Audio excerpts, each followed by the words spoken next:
I'm honored and humbled to be asked to address you at this monumental and pivotal moment in your lives.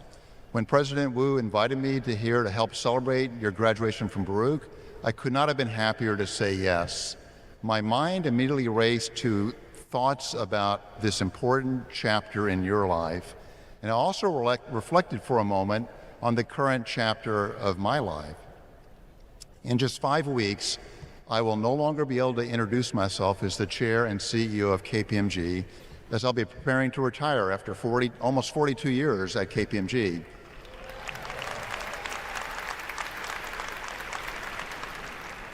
Of course, this is the moment when I'm hoping you're all thinking he doesn't look that old. And I'm not planning on that chapter of my life culminating with the words, "the end." However, I must admit, I've lived a lot of chapters, and I know it's a tradition at commencement speeches to offer you advice as you venture out into the real world. But you're already living in it. Many of you have earned your degrees while holding down jobs and caring for loved ones and navigating all the change and disruption in the last few years. I appreciate that it was not easy.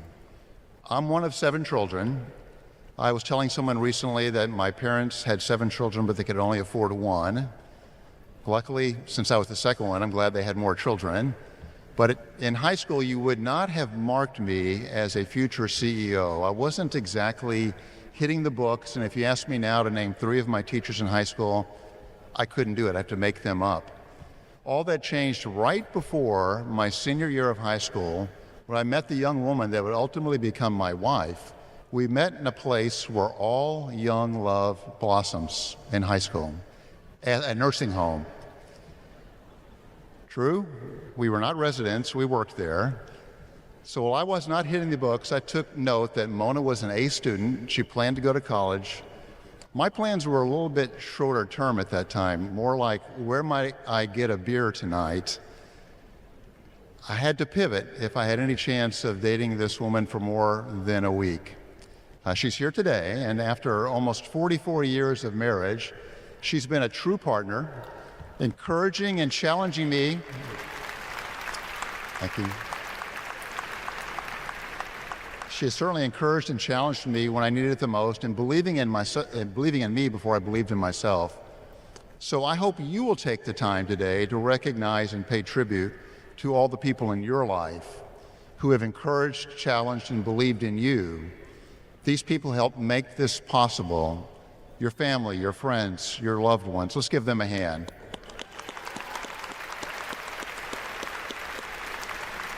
So remember, whether they are here today or cheering you on from afar, this is really their day too. And thinking about those people that we just recognized leads me to that first piece of advice I talked about earlier. Investing in your time in building authentic relationships will pay lasting and meaningful dividends. In this age where so many things can distract our attention from the importance of human connection, collaboration, and civil discourse, I would encourage all of you to put a lot of energy into that critical aspect of life. Now, Baruch has also earned a national reputation for opening doors to students who are first in their families to attend college, students like myself. I borrowed my way and worked my way through the University of Texas at Austin. I cannot say that I was following my passion in those days when I was majoring in accounting. Once I entered college, though, I was really enthusiastic and excited about learning and the diverse topics that were part of that experience. Along the way, somebody told me that accounting was the language of business. Well, I looked at my empty bank account and thought, I better learn that language. And so now 4 decades later, I never imagined how that language would allow me to travel farther and wider than I ever expected. That language gave me a courtside seat to the world of business. I experienced seismic changes from the globalization of the world economy to the rapid and emergence of innovative technologies. And now it brings me here to celebrate with you here at Barclays Center. It is a cool moment to be right here where so many greats have played. Kevin Durant, Steph Curry, LeBron James, Beyonce, and the Rolling Stones. So while my career has not involved any stadium tours, the cities where I moved my family for work may sound a bit like one. I launched my career in San Antonio, Texas as an assistant accountant.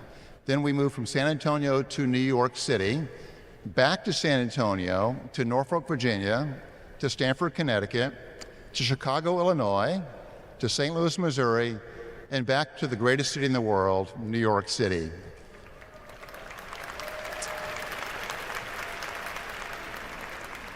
On that journey, I was fortunate to have the opportunity to serve some of the largest and most dynamic companies in the world.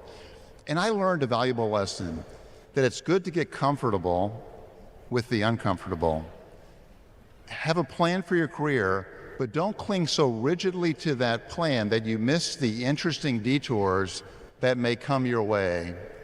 So the most interesting detour in my career happened in late 2019 after I had spent 36 years serving clients at KPMG all over the country and already reached our partner retirement age at that time. I got an unexpected call about the opportunity to pursue the job that I'm in today. I frankly did not see it coming, which is true with so many opportunities that you will see in your own life. It has been my great honor for the last 5 years to lead an organization filled with incredible talent. By the way, a big part of that talent, more than 450 Baruch alumni. And with many more to join us in the future. So think about it, with all the colleges and universities throughout the United States, a little more than 1% of our entire workforce at KPMG across the country comes from Baruch. They're Baruch alumni. And we've recently extended offers to 60 more of you as new associates and 50 as interns. So to all of my future coworkers out there, celebrating tonight, we'll see you bright and early on Monday morning. So I'd also just like to say, for any of you that just are a little nervous about starting that first job once you graduate from college, I was not the conventional choice to become the chair and CEO of our organization. I'd never given an interview on TV. I'd never led an organization or a team of more than 200 people, and then was asked to lead a team of 40,000 people, twice the capacity of Barclays Center. I became CEO in 2020 during a time of global crisis, but we could not let the pandemic drive the agenda. We had to keep thinking about the long term, investing in new technology, radically transforming how we operate, building a firm that could deliver more value, not just today, but 10, 20 years from now. And many of the initiatives that I am most proud of at KPMG will take many years to bear fruit. And over the past years that you've been enrolled at Baruch, you've had to stay focused on the long term as well. Even as you navigate what feels like decades of instability, not just a global pandemic, but inflation, geopolitical turmoil, and social change. And now, to top it all off, we have in this first 25 years of this quarter century, we have a powerful new technology that's going to absolutely disrupt the workforces of the future. So AI has been around for many decades, but the velocity of change we're seeing today with generative AI is unprecedented. I believe it's the rarest of things, a mega hyped phenomenon that lives up to the hype. That means new opportunities if you embrace it, the ability to speed up analysis and hopefully make more time for the good parts of work, the things that are creative, interesting, and strategic. But it also means new risks.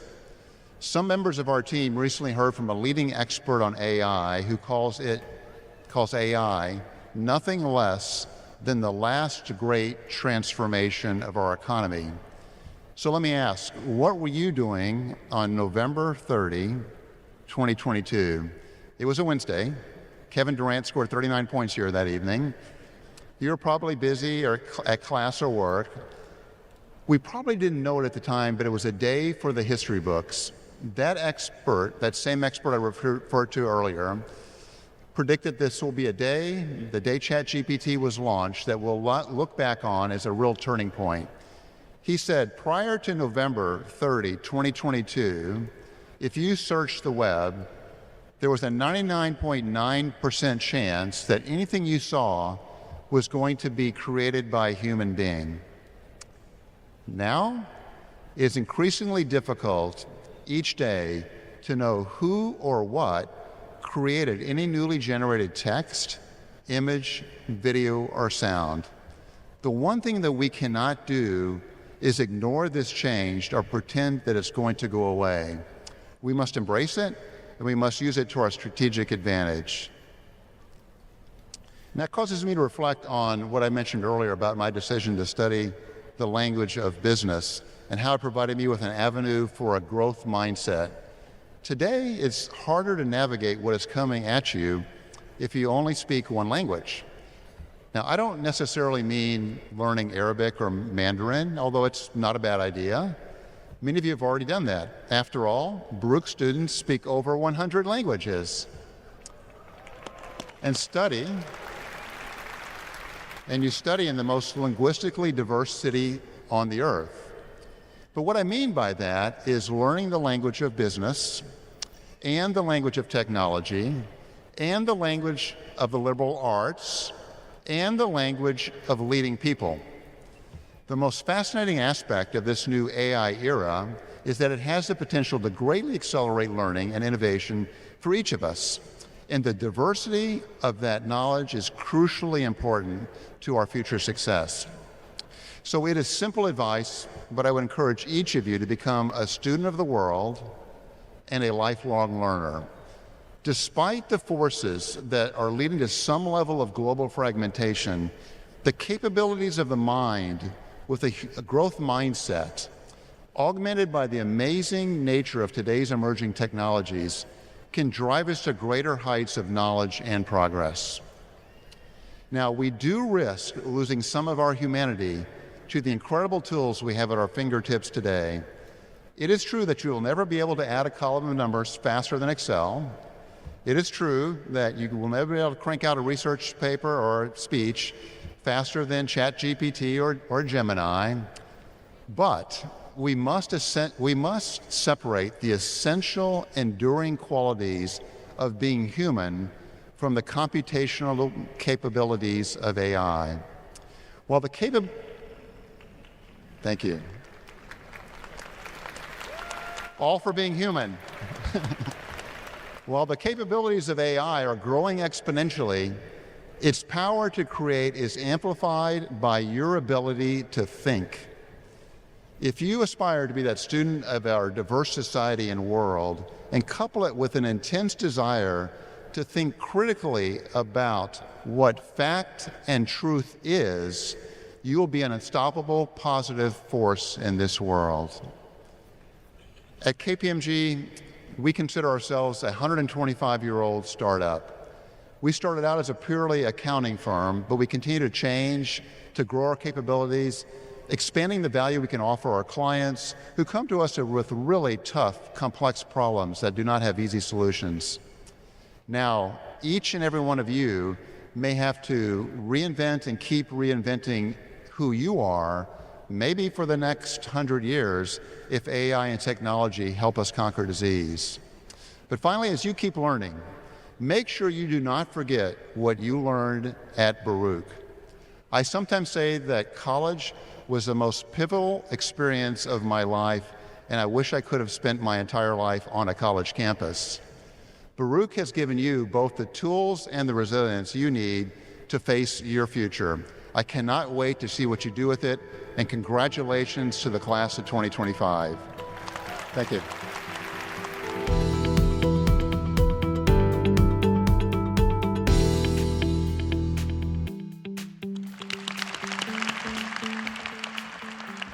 Good morning, faculty, staff, administrators, distinguished guests, loved ones, and most importantly, my fellow Lehman graduates of the class of 2026.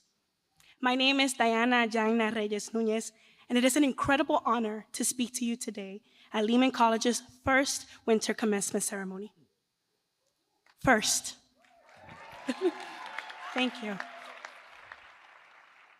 First, It is a word that carries both momentum and legacy. Many of us here today are the first in our families to attend college, the first to navigate the complexities of financial aid, the first to balance work, kids, and school, while chasing dreams our parents may have thought impossible. Being the first carries immense pride and responsibility. Today marks a special first for me as well. It is a dream over 8 years in the making. My path through higher education was far from linear. I stumbled, I failed, I swam hard to stay afloat. I confronted mental health challenges, battles with my body, and family hardships that made every day as a student feel like an uphill climb. But stepping foot on this campus in fall 2024 felt like a homecoming. I returned to Lehman having once been a visiting student and found myself back in Bedford Park, the neighborhood that raised me in my adolescence. Here, I was offered a second chance.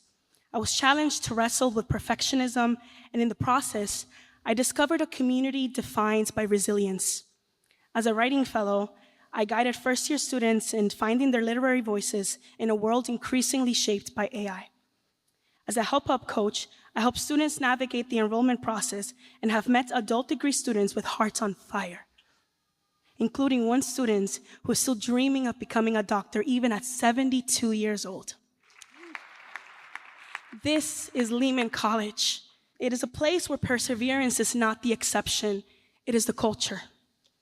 I stand here today as an immigrant from the Dominican Republic, carrying a legacy of dreams deferred and hard-won.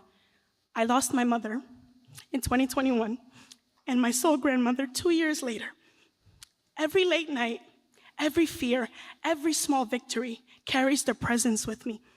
This degree is not just mine. It is the echo of my mother's courage, the realization of her prayers, and the fulfillment of my father and my 2 sisters' love and support. I am my ancestors' wildest dreams, and so are you.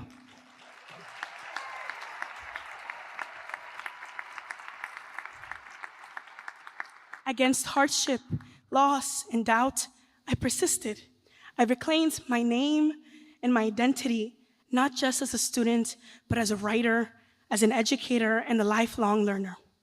Today, I walk this stage feeling the weight and wonder of that truth. My survival, grief, and determination are woven into every fabric of this accomplishment. But today, I also share this accomplishment with all of you, future teachers, healthcare providers, artists, business owners, scholars, storytellers, and healers. As we step into this new stage of life, let us carry the Bronx with pride and be brave. Brave like the students and faculty who fought to make Lehman's English department one of the few in the nation with a Latinx literature core requirement. Remember, despite systems that are designed to hold us back, we belong here. Our stories, our ideas, and our courage have the power to push the world towards justice and towards an equitable future we can dare to dream together. I want to thank the faculty and the staff who have guided, advocated, and created the space for us to thrive academically and who have helped build Lehman into a top-ranked Hispanic-serving institution. I also want to thank the parents and loved ones, those who are here with us today and those who are with us in spirit, whether in our hearts or whether they're miles away. Many of us wouldn't be here today without your love and support. Pour les parents, particulièrement les parents immigrés, cette journée est aussi une célébration pour vous. Merci pour tous vos sacrifices et votre amour.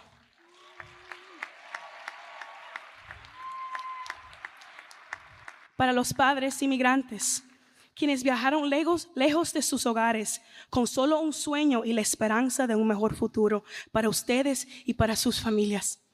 Aquí está su legado. Este logro es la culminación de todos sus sacrificios, sus lágrimas y su sudor. Especialmente le dedico este logro a mi padre, quien siempre ha creído en mí, aun cuando no he creído en mí misma. Y para mi madre en el cielo, quien vive en todos mis poemas y en cada letra que escribo. Class of 2026, Today, we join a 57-year legacy, a network of alumni and friends who came before us, and now we get to carry that spark forward. Like lightning bugs, we illuminate the sky, lifting each other up, building community, and creating connections that will last a lifetime. And you know what they say, first comes the lightning, then comes the thunder. So, my fellow Lehman graduates, let us erupt this Performing Arts Center into a thunderous applause. Congratulations.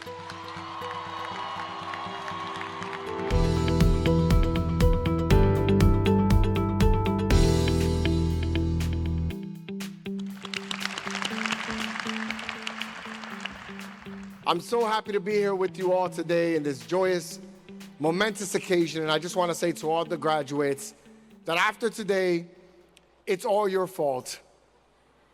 No more excuses. At a very young age, my parents got here from the Dominican Republic. All right. With very little in their pockets, so we were on welfare, food stamps, Section 8. There wasn't a government subsidy that existed that my family didn't have to take advantage of so that I can have food in my stomach and a roof over my head. Government showed up for me. But I always said that given the opportunity,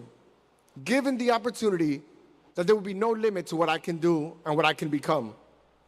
Many of us come from different circumstances in life, and we're always talking about if we only had a chance, if we had a shot, if there was equity in the work that we do. Should we be born into a family with more money? Should we be born into riches? A family that is not of immigrant background, a parent that doesn't speak a different language, that with that equity, we would make it. The sky would be the limit. Well, you have your shot.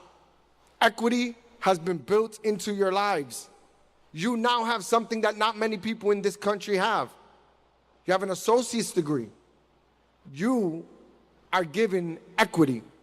What you do from here on out speaks to what your limit is. Don't use any excuses about your past. I stand before you as the youngest borough president in the history of the city of New York.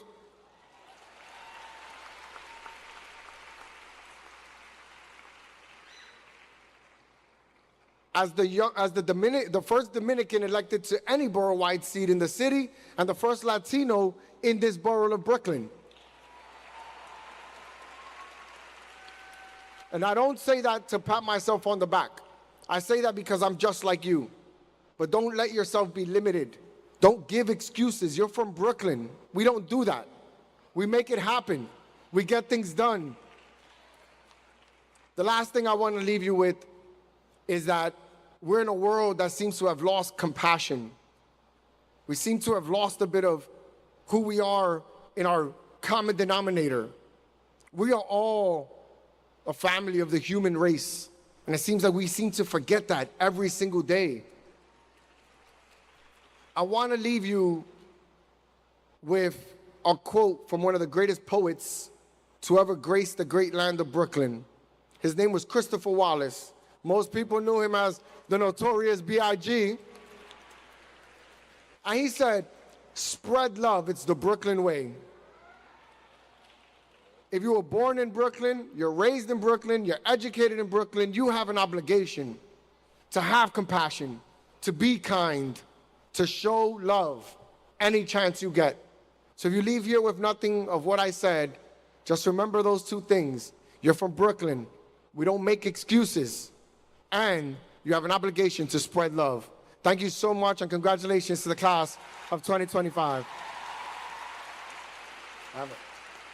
And I have a surprise gift for Kingsborough Community College. I want the president to come up because it is 60 years, so we have to celebrate your birthday and 60 years of service. I get very few charter-mandated responsibilities given to me by this great borough, and one of them is to proclaim days for momentous occasions like this. So congratulations to Kingsborough Community College.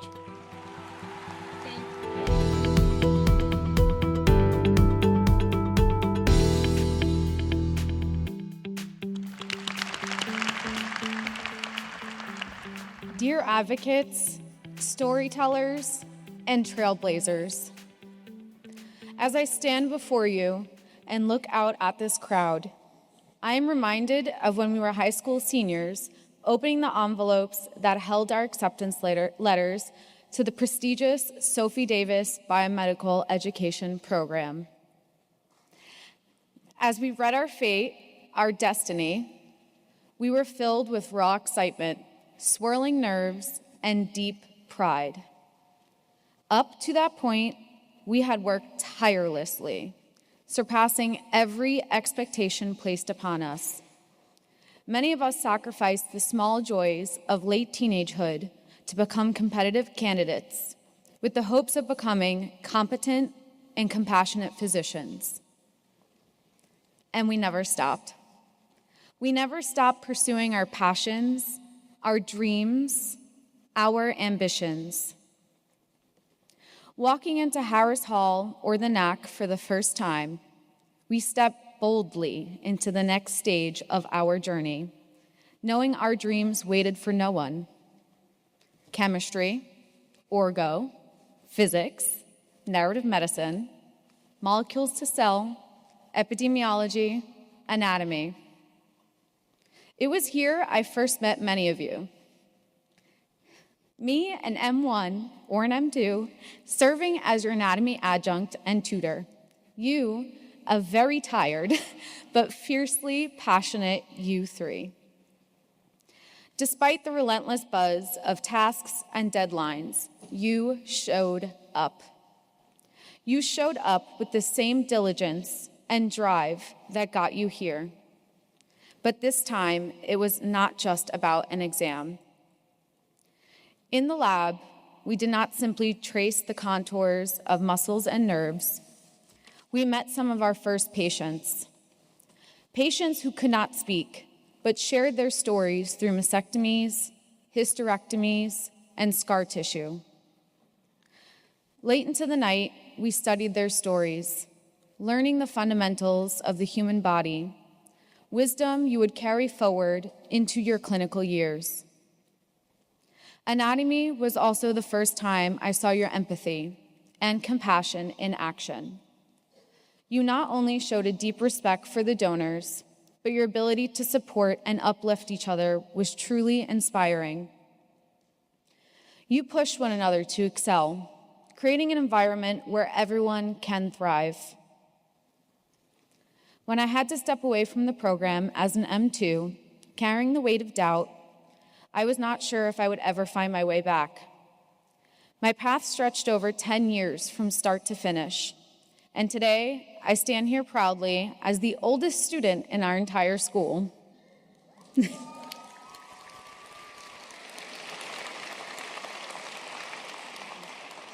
When I returned, wondering if my years would set me apart, you didn't just welcome me back. You made me feel as though I had never left, as though I had always been a part of your journey. You nurtured these qualities and relied heavily on them as you entered your clinical years. I had the honor of working alongside you and witnessing your growth into empathetic, deeply attentive student doctors. Time and again, I saw you advocate for patients when they needed you most. I heard you make space for stories no lab tests could reveal. I saw you hold hands, pull chairs closer to bedsides, and make pantry runs for vanilla or strawberry, never mind chocolate, ensures. The hard work never stopped, not through clerkships, not through night shifts, not through 24-hour calls.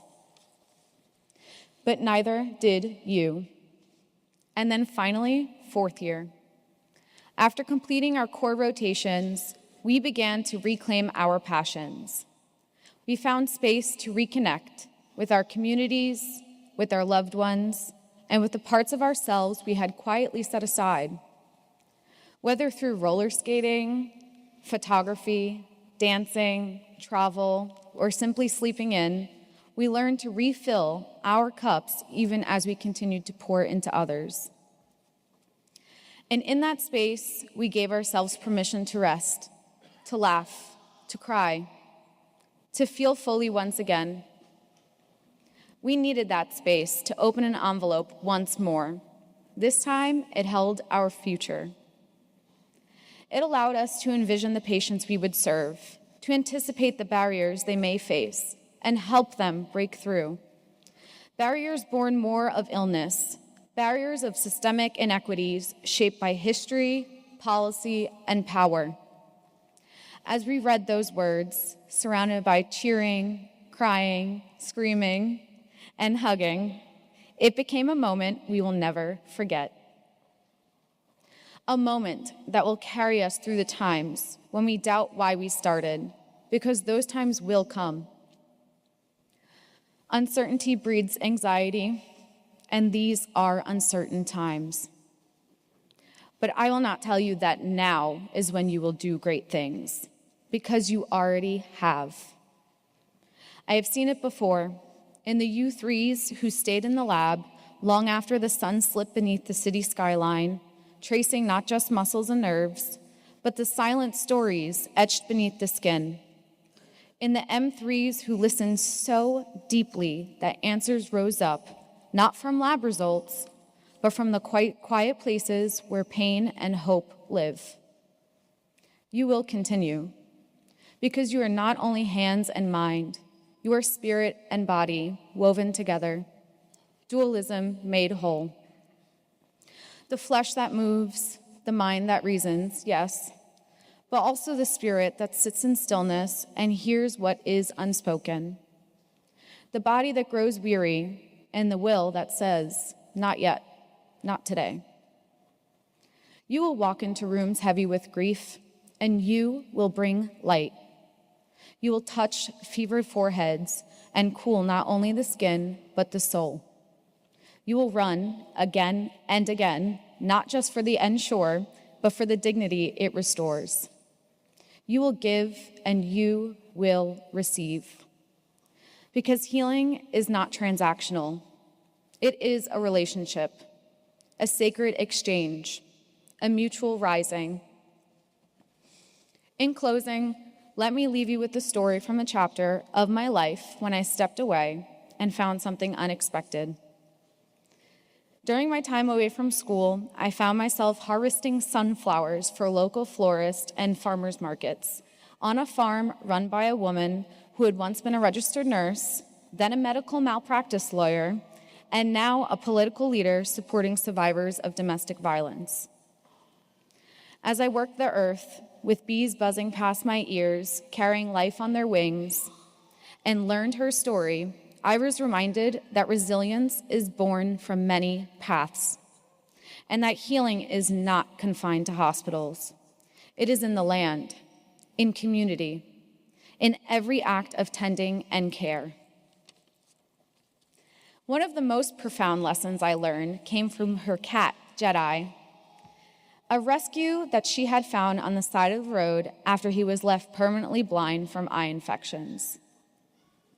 Watching her care for him, guiding him with patience and tenderness, taught me that healing often happens in ways we do not expect.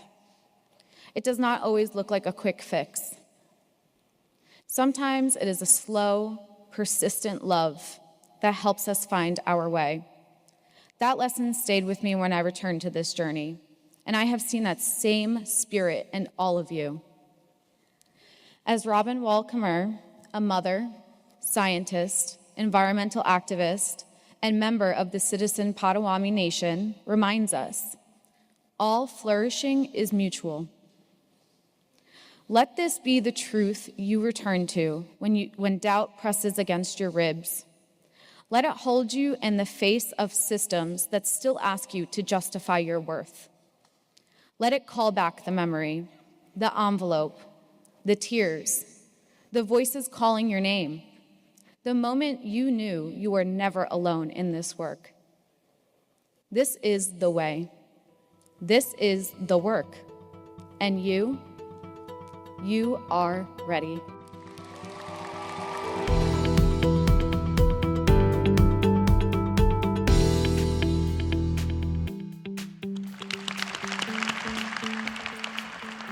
As I look out into this crowd, I see what makes this school and this borough so special. I see immigrants who came to Queens in search of opportunity, like the one you'll realize today when you walk across this stage to get your degree. And yes, our diversity is our strength in Queens County.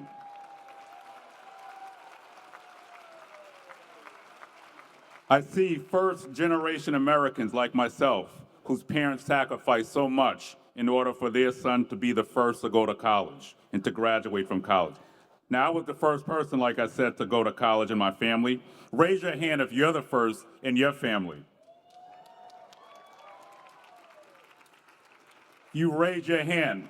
My message to you is to never forget those who helped you achieve this day, and to never forget your ability to do great things in this world. I see people from all walks of life, all races, all religions, all backgrounds, all identities, and all orientations. I see a brighter future for this borough, this city, this country, and world, knowing that you are the people who are going to lead us into the future. You know, there is so much inequality in this world, and it is a very real effort in Washington to dismantle public education as we know it. And that's because those so-called leaders know that education is the great equalizer. Education is the key that unlocks the potential of our communities and uplifts families from across the spectrum of our society. The education you received here at QCC has put you in an incredible position to make such a difference in the world. Each of you is on a path to prosperity, but that path won't always be clear. So graduates, my advice to all of you today is this: keep an open mind. Understand that even if the path your life takes is not the path you envision, and trust me, there will be a fork in everyone's road, there is possibility and promise around every bend. It's okay to not know where your road will lead, but when you walk across the stage today with your eyes up and smiles on, I want you to embrace the pride that you feel. It's not how you started, it's how you finished. I want you to commit yourself to living your life with clear eyes and an open mind it deserves. And that's how we lead the most successful lives we can imagine. And that's how we give back to those in our lives who sacrifice so much just to give us a chance at this moment today. QCC Class of 2025, on behalf of all 2.4 million residents of Queens, I want you to know that we are proud of all that you've achieved, and we believe in you, and I can't wait to watch you soar. Go get them. Queens, get the money.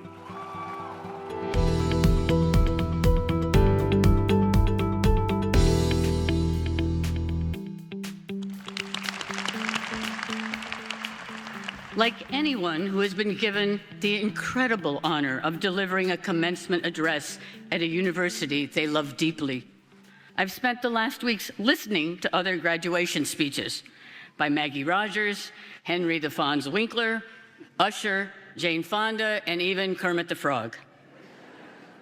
It is a genre full of rituals, aspirations, and expectations as momentous as this day itself. As I listened to speech after speech, I imagined all of you sitting here in Lincoln Center in your 12th century regalia and thought about the commencement speakers who moved me the most. Invariably, they recounted a personal story, typically from their own student days, and made a connection from their past to your future. So here's my story. Unlike most of you, I was a terrible student.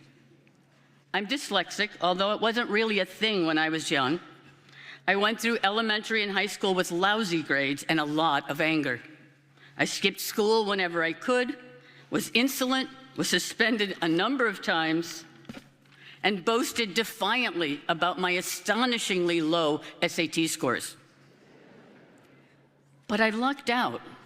I won a national writing competition that earned me a scholarship to a small liberal arts college outside Chicago, Elmhurst, not Amherst, Elmhurst College. And there I got very lucky again. It turned out that a number of Chicago writers and artists, musicians and philosophers, and even my brilliant machine learning prof picked up extra work teaching as adjuncts at Elmhurst College. My sophomore year, I was even able to enroll in a poetry class taught by one of America's greatest poets, the dazzling, fierce, incredible genius Gwendolyn Brooks, the first African American to win a Pulitzer Prize.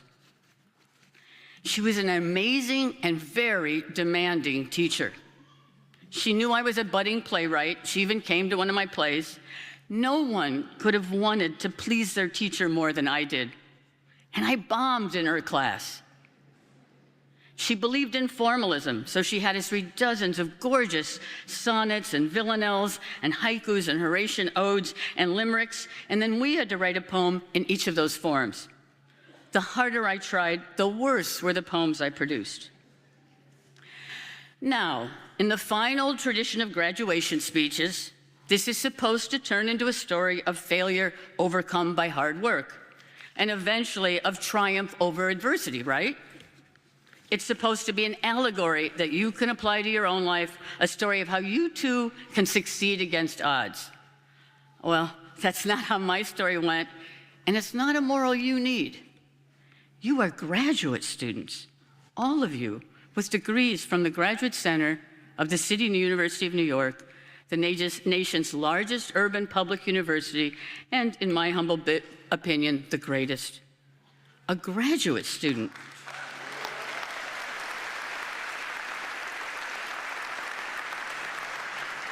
A graduate student, that means you're a glutton for punishment, a devotee of sacrifice. You not only earned one degree, but you knowingly came back for another. You don't need a story about succeeding against odds. You have succeeded against odds. Fewer than 15% of Americans have earned a post-baccalaureate degree. Fewer than 2% hold a doctorate. You are superstars. No matter what lies ahead, you have within you the certitude that you can do what you need to do to get to your goal against odds because you are here. So back to my poetry class, taught by one of America's greatest poets. With each new form, I wrote more cliches, more clunky words, more verses that were supposed to rhyme and didn't, or weren't supposed to rhyme and did. I became more and more frustrated. And then one day, Professor Brooks said to me flat out, no sugarcoating, "Cat, you're not a poet." I was offended, but before I could protest, she asked me a question. Do you like writing poetry? Do you like writing poetry? And exasperated, I reverted to my old defiant high school persona and blurted out, "No, I hate it." She let my words hover there, then gave me her characteristic Buddhist smile and said in her deep, low voice, "There's enough bad in the world. Why would you work this hard at something you hate? Why not work at what you love? Why not fight for your passion?" To be fair, Professor Brooks also invited me to prove her wrong, but she warned me not to spend too much time doing something only to prove her wrong. I needed to focus on what was right for me, not only what was assigned to me. She had a favorite expression. She said it often, and it became the final line in one of her most famous poems, and it's the title of my commencement address today. Live in thee along. It was characteristically cryptic, impish, a provocation. Live in thee along with, alongside, come along, go along, run along, string along, sing along. By live in thee along, she urged us to live in the journey, not in false expectations, to live in the present, not in nostalgia or utopias, and live in deep connection to others. You're not alone in the world. You're always alongside someone or something. It's never just you. And because she was an activist as well as a poet, she insisted that doing what we love is a form of resistance. She urged us to never, never let the powerful deprive us of joy. Don't let them take away your urgent agency. That's what they're trying to steal, she would say. Stay present. Smell the flowers along the way. Live in thee along. This was her message to me and my classmates. It is as relevant and urgent a message now as it was then, and it was deeply political. You see, I took Gwendolyn Brooks' Introduction to Poetry class in the fall of 1968. Dr. Martin Luther King Jr. had been assassinated that April. Robert F. Kennedy that June. For extra credit, we tutored in a preschool inspired by Black Panther Fred Hampton. He was assassinated by the FBI in 1969. It was the height of the Vietnam War that would result in 1.3 million deaths. Two of the boys I tutored in high school algebra had been drafted and were killed or disabled for life in that hideous war. It was the worst of times.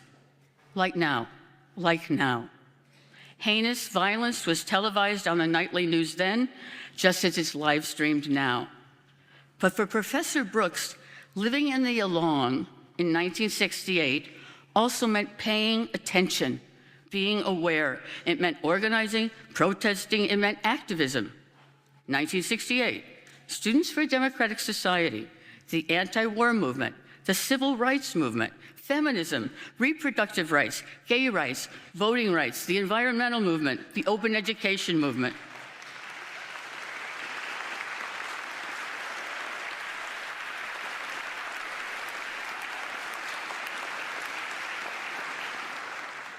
These are all hard-won victories that 5 decades later they're trying to take away from us.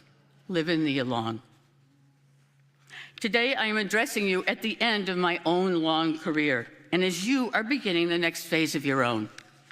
I cannot think of a better gift than passing on to you what my famous teacher gave to me: permission to do what you love, to do it courageously, and to fight honorably to preserve the values that mean the most to you.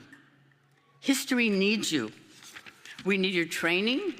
We need your perseverance. We need your hard work. We need your brilliance, your special gifts. And by the way, Professor Brooks was right. I'm not a poet. I've written a lot of books since 1968, but no poems. So I'm going to end full circle by reading you one of hers, 49 powerful, powerful words. It's called Speech to the Young, Speech to the Progress Toward, among them Nora and Henry III. Nora and Henry III were her 2 children.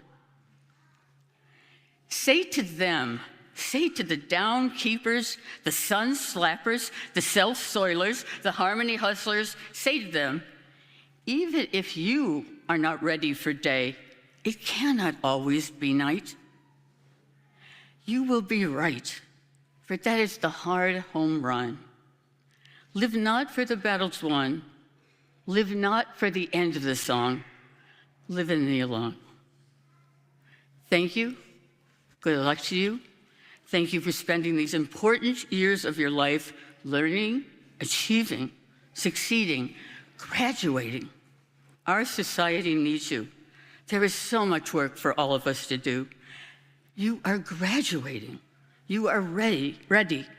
Everything up to this day has prepared you for what comes after, for your fierce and joyous future. May you always live in the along. Thank you.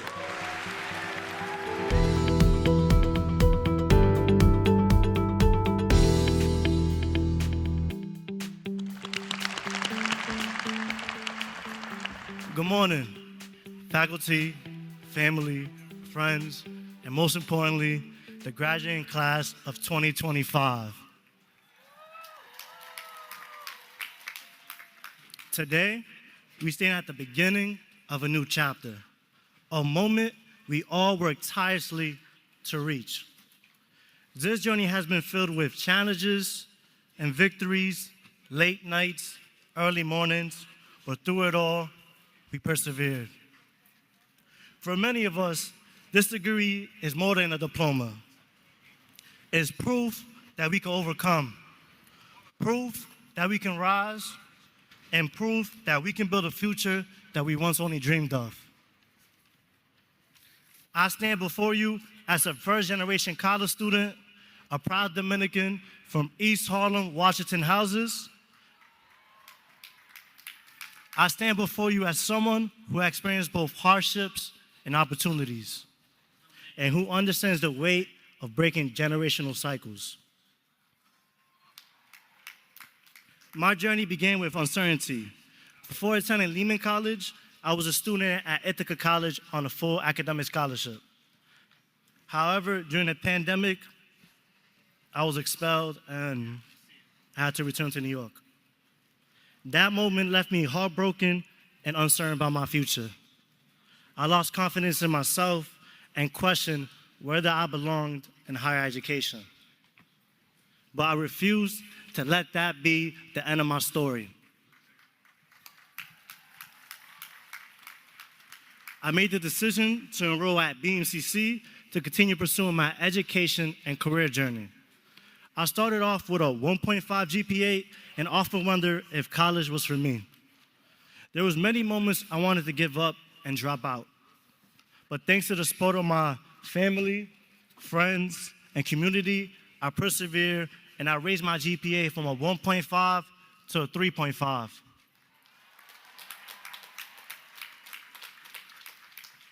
That moment of redirection led me here. 7 years later, on this stage, giving a speech at graduation. Through my trials and tribulations, I learned that who you are, the impact you make, matters more than what you do for a living. Always remember, your present situation is not your final destination. Keep moving forward.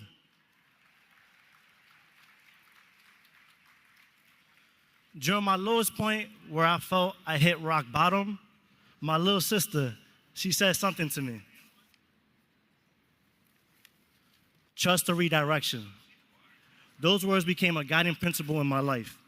Every setback, every closed door, and every obstacle was simply leading me to something greater. I just had to trust the process and keep moving forward.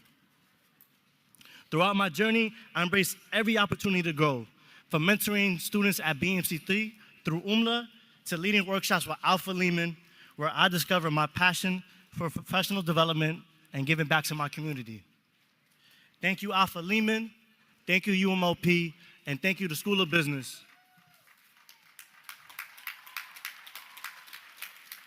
Thank you for being my support system, my second family, and for making my time at Lehman an incredible experience.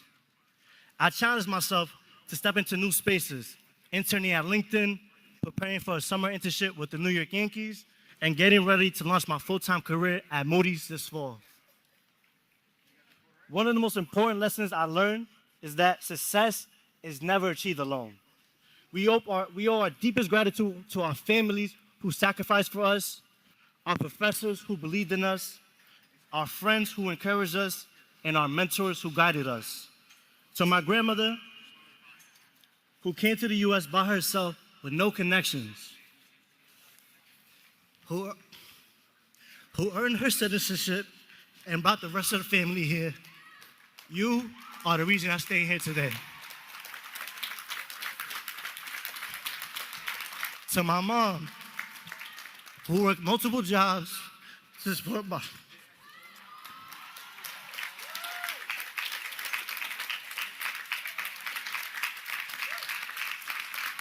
To my mom, who worked multiple jobs to support my sister and me, and who always made me believe in myself and that I could do anything, you are the reason I stand here today. And to my father, a man of his community, who shares his wisdom and has shown me how a man should carry himself in this world, you are the reason I stand here today.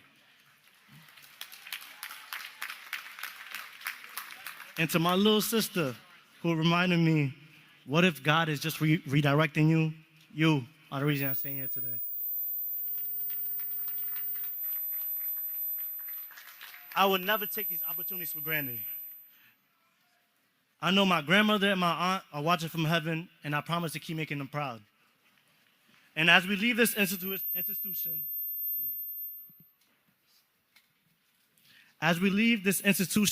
let's not just strive for success. Let's build a legacy. Let's use what we learn to lift others as we climb. Let's use what we learn to create opportunities for those who come after us. And most of all, let's get back to our communities.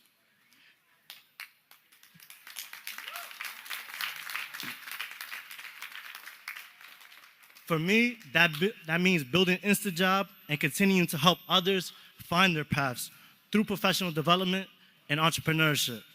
For you, it might be breaking barriers in your field, advocating for change, or becoming a mentor you once needed.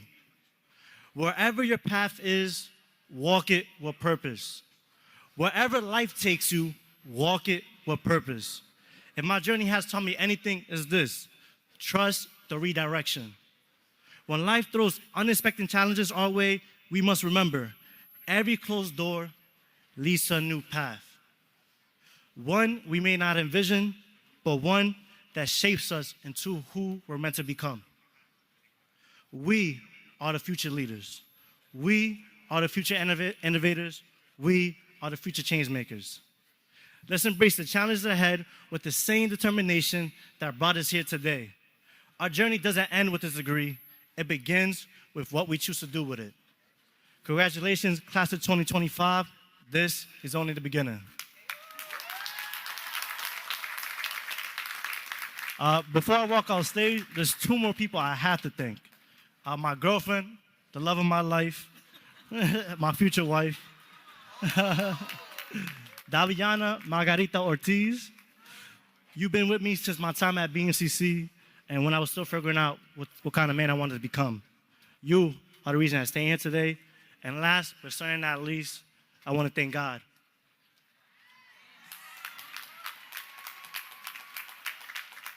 During my time of isolation, when I felt lost and confused, you never gave up on me.